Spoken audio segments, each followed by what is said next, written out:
You know, when I'm trying to determine if it's a mature animal or not in a short window of time, that's normally the case.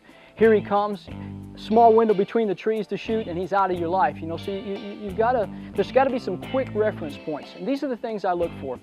If very often a younger deer, a younger buck, is much like a rabbit. Their body is one piece. Their shoulders and their hips are one round piece. You know, whereas an animal ages 4 years old, 5 years old, there seems to be some separation between the hip and the back. Back seems to take on a shape of its own, and their shoulders. Also, the amount of body forward of starting at the back crease of their shoulder, forward to the front of their face, how much of their body, what percentage of their total body becomes that part of their body has a lot to do to whether it's a mature animal or not. For example, if 60% of their body is forward of their shoulder or from the back of their shoulder forward, that's got to be at least a 4-year-old buck.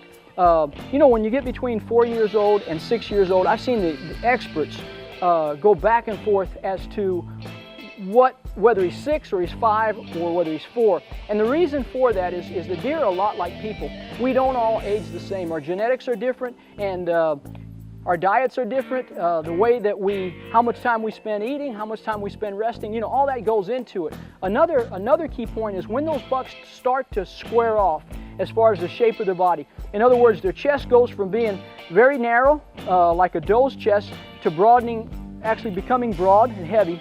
That's a good sign that they're 3.5 years old to 4 years old.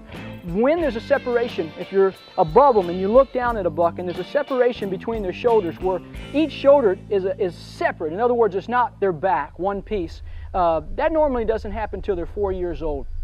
When they square off, where their brisket gets a little closer to their elbows and they look more like a block, you know, that's a sign of a mature animal. There's facial characteristics as well. When their eyes start to bulge, it looks like they almost bulge away from their cylindrical face, takes on the look of an old man a little bit. You know, a lot of people say they gray in the face and this and that. Sometimes that's true, sometimes it's not. But there is a definite shape where those eyes start to protrude out and they look a little bit drawn in, and while they maintain a big giant body at the same time, that's a good sign that that's a 5-year-old buck or older. Okay, I just shared with you a quick reference on how to age bucks on the hoof within a short window of time. But if you want a more detailed, better information on how to age and score bucks on the hoof, we just finished up a DVD with QDMA that goes into all the details, body characteristics, facial, everything. It's very, very detailed. For more information, go to QDMA.com.